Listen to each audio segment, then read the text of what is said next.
Two divers decide to dive one of the most dangerous caves in the world. One diver's body is recovered 10 years later and the other's takes almost 21 years. Jacob's Well looks like paradise, crystal water, calm as glass, tucked in the Texas Hill Country. But beneath that beauty lies a deadly maze that has claimed lives, trapped rescuers, and hidden its secrets for decades. Divers speak of shifting gravel, vanishing light, and a strange pull that seems almost alive. Some never came back. Others escaped, shaken and silent.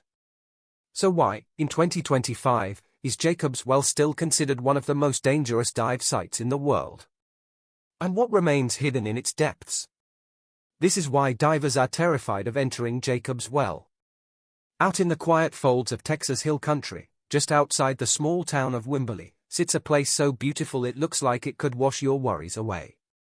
Jacob's Well is a spring-fed pool framed by limestone edges, its water so clear you can see every ripple dance across the surface. On a sunny day, it shimmers like glass, reflecting sky and trees in perfect stillness. Tourists come here for the photographs, the swims, and the simple pleasure of dipping into cool water under a blistering Texas sun. To the casual eye, it's the definition of a natural paradise. But like many things in nature, the surface is a lie. What you're really looking at isn't just a swimming hole, it's the mouth of one of the most dangerous underwater cave systems in the United States. Beneath the pool, a vertical shaft drops away like an elevator into the earth. This is the entrance to Jacob's Well's hidden world, a twisting, submerged labyrinth carved over thousands of years. Fed by the massive Trinity Aquifer, the spring once erupted with the force of a geyser, blasting water 6 feet into the air at a rate of 170 gallons per second. Early settlers described hearing the rush of water before they even saw it, a constant roar that made diving impossible. The force was so strong, anyone foolish enough to try was shoved back toward the surface before they could get more than a few feet down. Over time, that power faded. As the region grew, demand on the aquifer increased. The mighty upward surge slowed, and by the mid-20th century, Jacob's Well had calmed into a tranquil pool.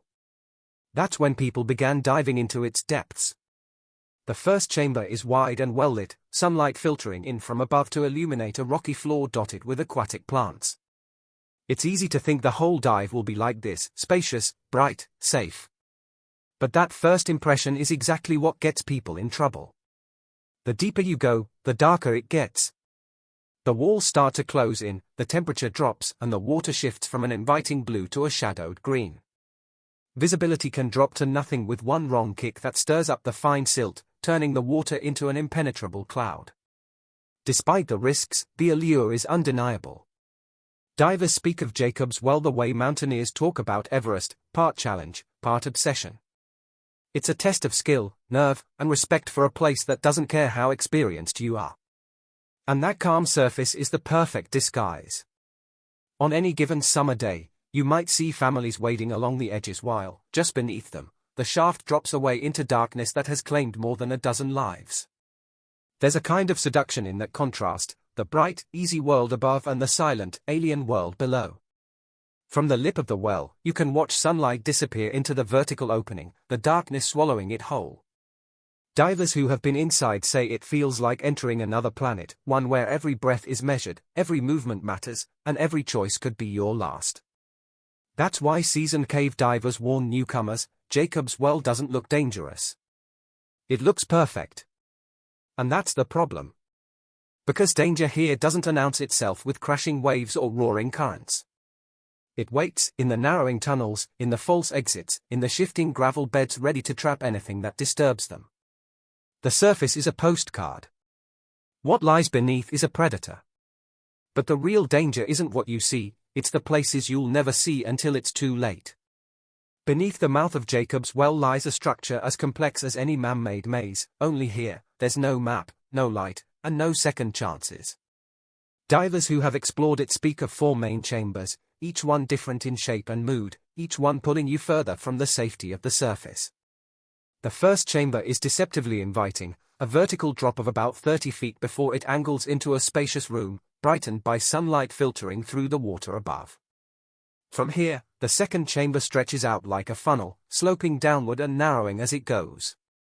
At this point, visibility is still decent and the passage feels manageable until you notice a side shaft leading upward. It looks like an exit, a shortcut back to daylight, but it isn't.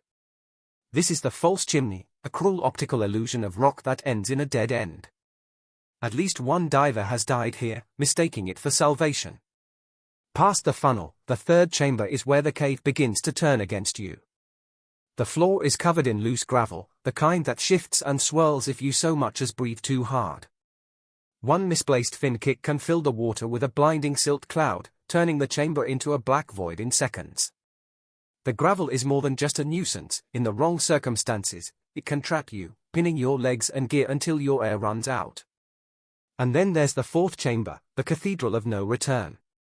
To get there, you have to squeeze through a stone corridor so tight most divers remove their tanks and push them ahead.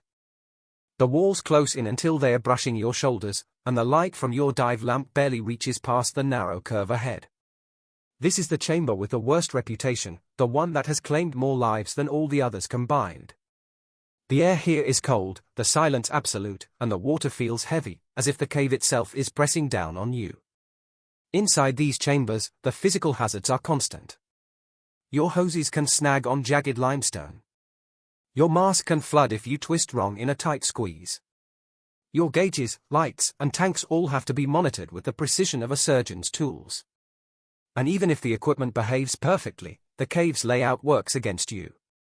There are places where you must twist sideways to get through, where your shoulders scrape rock, where one wrong movement can wedge you in place. But perhaps the deadliest dangers here aren't physical, they are psychological. There's a phenomenon cave divers call the tunnel trance, a mental state where the deeper you go, the more you feel compelled to keep going. Maybe it's the thrill of seeing something no one else has, maybe it's the silence that convinces you you're still in control. Whatever it is, it pushes divers past their planned limits, past the point where their air supply can safely bring them home. And then there's panic. It starts small, a flicker of doubt when your light catches nothing but darkness, a tightening in your chest when you feel the ceiling drop lower. Your breathing quickens, using more air. Your movements get sharper, kicking up silt that blinds you. In Jacob's Well, panic isn't just dangerous, it's fatal. The labyrinth doesn't care how many dives you've logged, how confident you are, or how carefully you planned. It waits quietly, knowing that one misjudged choice can turn exploration into disaster. And in 1979, two divers decided to push past the point of no return, sealing their fate in the most infamous tragedy Jacob's Well has ever seen.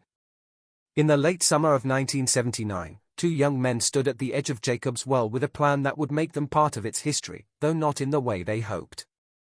Kent Moppin, 20 years old, was no stranger to diving.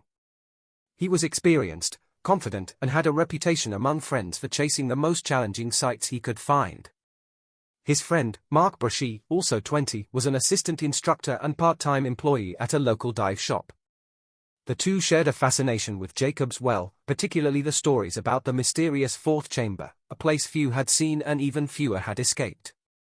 They weren't the only divers on site that day. The pair had arrived with a group from Pasadena, Texas, camping nearby.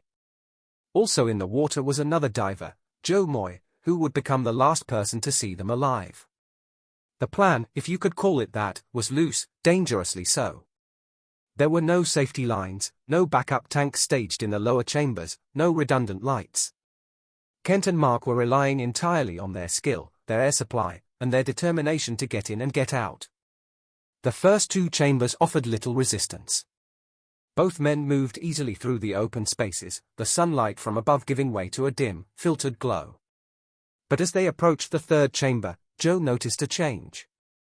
Kent and Mark weren't slowing down or signaling. Instead, they made for the narrow tunnel that led into the fourth chamber. To get through, they would have to remove their tanks, push them ahead, and then squeeze through the rock corridor one body at a time. Joe tried to get their attention. He shone his light, banged his knife against his tank, nothing. The two divers seemed locked in on their goal. Mark was the last to enter the passage, pulling his steel tank behind him. Joe watched his fins vanish into the darkness. He lingered for a moment, considering whether to follow, but his own air supply was running low. Reluctantly, he turned back, leaving his light at the entrance in the hope they would see it and follow. When Joe surfaced, he waited. The water behind him grew cloudy, silt and gravel disturbed far below. Minutes passed. No sign of Kent. No sign of Mark. Deep down, Joe knew what it meant. Word spread fast. That night, a rescue team began to assemble. Among them was Don Dibble, a respected local diver with decades of experience. The next morning, Dibble and game warden Calvin Turner went down. They staged spare tanks at 25 and 75 feet, set safety lines, and headed into the third chamber.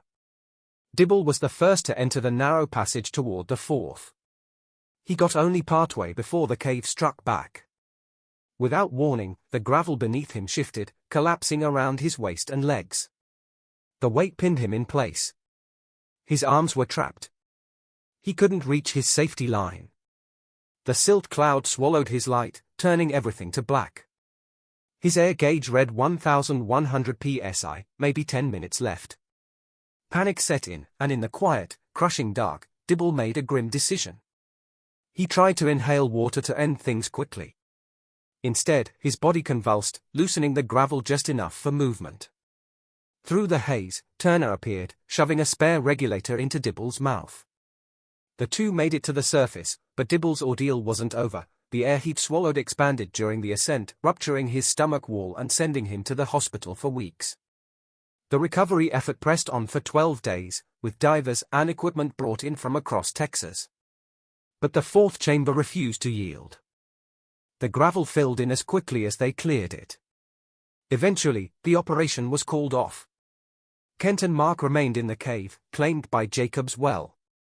But Jacob's Well wasn't finished. Decades later, its grip on one of those divers would finally be revealed by cold, mechanical eyes. The drone that found the dead for more than 2 decades after 1979, Kent Maupin's fate remained sealed in the darkness of Jacob's Well. His story became a cautionary tale, passed between divers in dive shops and training classes. There was no grave to visit, no closure for his family, just the knowledge that somewhere in the fourth chamber, he was still there. Attempts to recover him had all ended in danger, failure, or both. By the early 2000s, human divers had all but given up. But technology hadn't. In an era when underwater drones could explore shipwrecks miles beneath the ocean's surface, Jacob's Well was no longer entirely beyond reach. A new expedition was planned, not with human lungs and beating hearts, but with a machine. The drone was a compact submersible bristling with high-resolution cameras, multi-beam sonar, and floodlights bright enough to slice through the thickest underwater gloom. It didn't breathe. It didn't panic. And it could go where humans couldn't. The launch day was quiet. A small crowd of divers, geologists, and local officials gathered around the edge of the well. The drone slipped into the water without ceremony, descending through the first chamber like a metal ghost.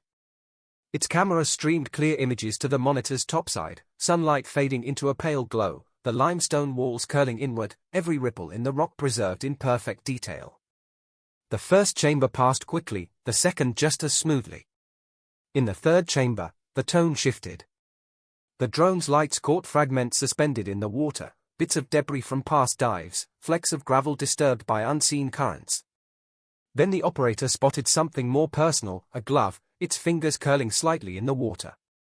It was wedged in silt, alone, as if waiting for a hand that would never come. The mood on the surface changed. Voices quieted. The feed continued. Beyond the third chamber, the drone eased into the passage toward the fourth. Here, the silt grew thicker, the walls tighter. It felt less like a cave and more like a throat, swallowing the light. As the chamber opened up, the floodlights revealed an eerie stillness, no fish, no movement, just the hollow architecture of stone. And then, in the beam's edge, a glint of metal. The operator zoomed in. It was a corroded diving mask, wedged under a ledge of limestone. The design was dated, decades out of production. Several divers on the surface recognized it immediately. A murmur spread, "That's Kent's model." They pushed the drone closer. More details emerged, a rusted steel tank with faded markings, a torn wetsuit sleeve drifting like a rag in the current. and then the lights fell on a shape unmistakably human. The body was wedged between smooth rock walls, still clad in a wetsuit, limbs frozen in unnatural angles. The current hadn't stripped it to bone. The cave's cold, low-oxygen water had preserved it far better than anyone expected. The drone hovered for a long moment, the camera fixed. Even among the seasoned divers watching, there were no casual comments, no attempts at gallows humor. Just silence. On the wetsuit's chest, a patch of fabric bore letters almost lost under silt. The camera's light brought them into focus, Kent Moppin. After 21 years, the cave had finally shown him. Recovery followed, careful, methodical, and conducted with a respect that had been denied in 1979. Kent's remains were brought to the surface, ending one chapter of the well's grim history. But the images the drone captured stayed burned into the minds of everyone who saw them. The empty glove. The stillness. The way the fourth chamber seemed to close around him like it had no intention of ever letting go. And Kent wasn't the last to vanish. The 1980s brought another victim, one whose death forced authorities to lock the well down. The Wayne Russell case. By the mid-1980s, Jacob's Well had already claimed more than its share of lives. The stories of Kent Moppin and Mark Brushy were still fresh in divers' minds, and the cave's fourth chamber had a reputation that kept even some veterans away. But for others, the lure of unexplored territory was too strong to resist. In February of 1984, 36-year-old Wayne Russell Jr. arrived at Jacob's Well with two companions, instructors John Wilcox and Danny Self. All three were skilled divers. Wayne himself was a member of the National Speleological Society's cave diving section and had 12 years of experience under his belt. But there was one important detail: Wayne wasn't officially certified as a cave diver. Still, the team's goal was ambitious: to map the deeper chambers of Jacob's Well, including the elusive fifth chamber, a place few had even seen, let alone documented. Their dive began under cover of night. The water was calm, the surface reflecting nothing of the labyrinth below. The men descended through the familiar vertical shaft, gliding past the first two chambers, then the third, then threading themselves into the tight corridor that led to the fourth. Here, the light thinned and the pressure of the well began to press in, but the team kept going. Their mapping work required precise measurements, so Wayne carried a 100-foot survey tape, stretching it along the rock walls to record distances. They reached the fifth chamber, a narrow, twisting passageway that hinted at opening into something even larger. Beyond it lay the sixth chamber, or so some divers believed. No one had been far enough to confirm. With their air supply ticking down, the group began to turn back. It was the kind of decision experienced divers make automatically. Air reserves were safety, and safety was always the priority. But something happened in that return trip. In the tight squeeze between the fifth and fourth chambers, Wayne fell behind. John and Danny assumed he was right behind them, either reeling in his survey tape or maneuvering his tank through the narrow rock. They reached the third chamber before realizing Wayne wasn't there. Signals flashed between them. "Where is he?" John pointed back toward the tunnel. Still, with their own air dangerously low, they couldn't go back without risking all three lives. They surfaced, expecting to see Wayne's bubbles rising after them. None came. The search began immediately. The following morning, recovery divers entered the well, following the same path Wayne had taken. They found him in the fifth chamber, lying along the safety line, his tank completely empty. He had run out of air before making it back through the squeeze. Whether it was a snag, a disorientation in the tight space, or simple bad luck, the result was the same. Wayne Russell Jr. had become another name on Jacob's Well's growing list. His death sent shockwaves through the diving community. Wayne wasn't a reckless beginner, he was seasoned, methodical, and diving with two instructors. If it could happen to him, it could happen to anyone. The tragedy forced a reckoning. Officials decided Jacob's Well needed more than just warnings. They needed barriers. A metal grate was installed roughly 100 feet down, blocking access to the cave system entirely. It wasn't foolproof, determined divers could still find ways past, but it was a clear signal: the deep chambers of Jacob's Well were off limits. Along with the grate came stricter local regulations on diving, limits on who could enter the well, and an increased presence of conservation and safety officials. Still, for those who had seen what lay beneath, the grate wasn't just a safety measure. It was a tomb door, sealing in the lives and stories the well had already claimed. Yet even as bodies were recovered, the well itself was changing, and not in ways that made it safer. Long before it became a headline for its dangers, Jacob's Well was famous for something else: its sheer power. For decades, the spring didn't just flow, it roared. Fed by the vast Trinity Aquifer beneath the Texas Hill Country, the well once erupted with such force that its clear water shot 6 feet into the air. Early visitors said you could hear it before you saw it, a constant, rushing thunder that made the opening boil like a living thing. In its prime, the well discharged about 170 gallons of water every second, an almost unthinkable volume, enough to fill a swimming pool in minutes. The current was so strong that diving down was nearly impossible. The water would push you back toward the surface before you could get far, a natural barrier that kept most explorers at bay. In those years, Jacob's Well wasn't known as a deadly cave system.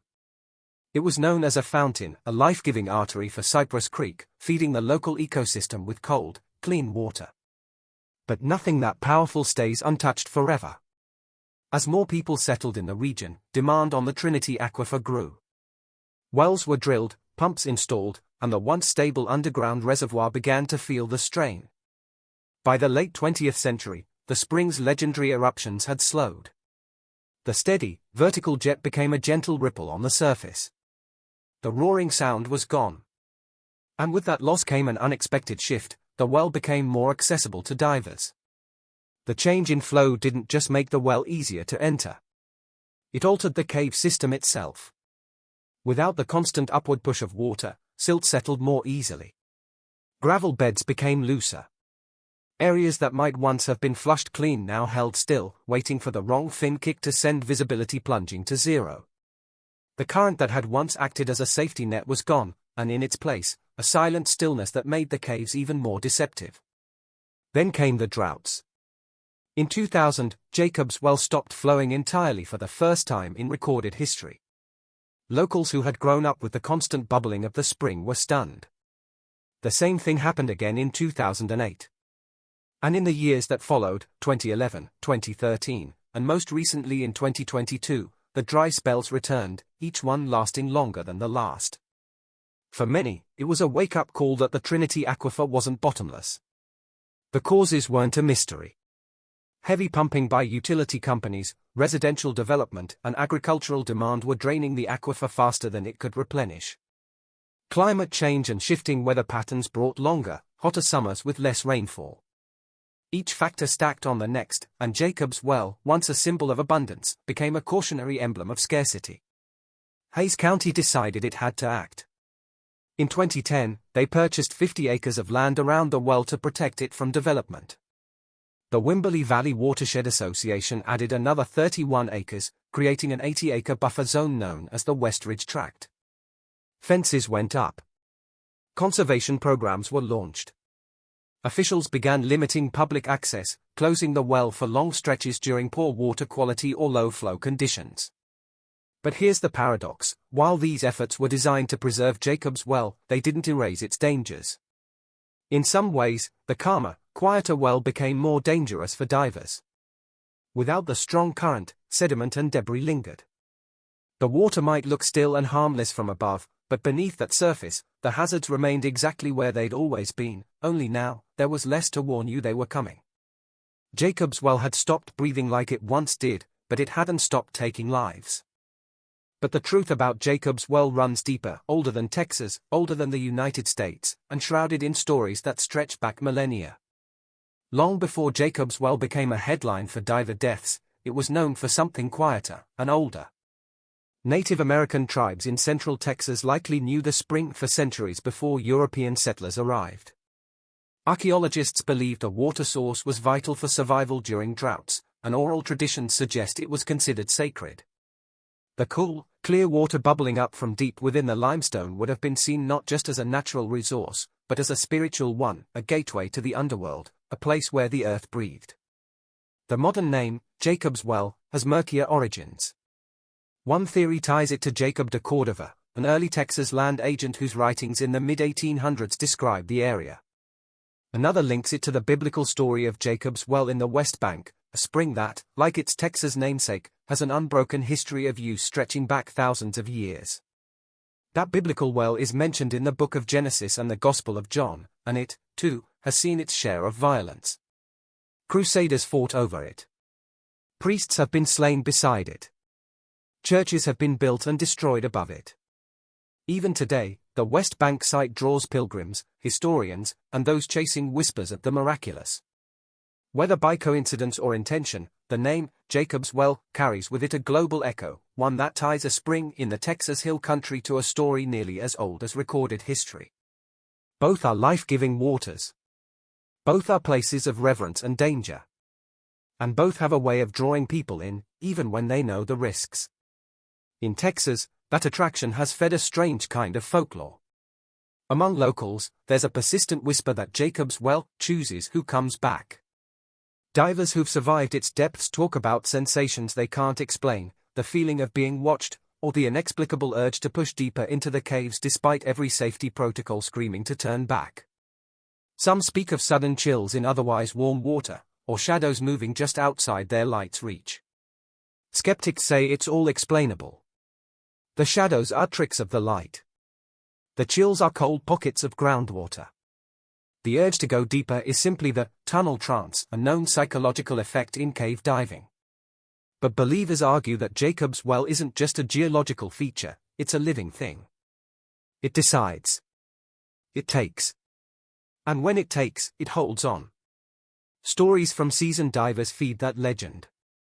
One described feeling an invisible pressure on his back, as if the cave itself were ushering him forward. Another swore he saw a pale hand drift across his beam in the third chamber, only to find no one else nearby. There's even a tale of gear inexplicably failing in the same spot where previous divers had vanished, as if the well remembers.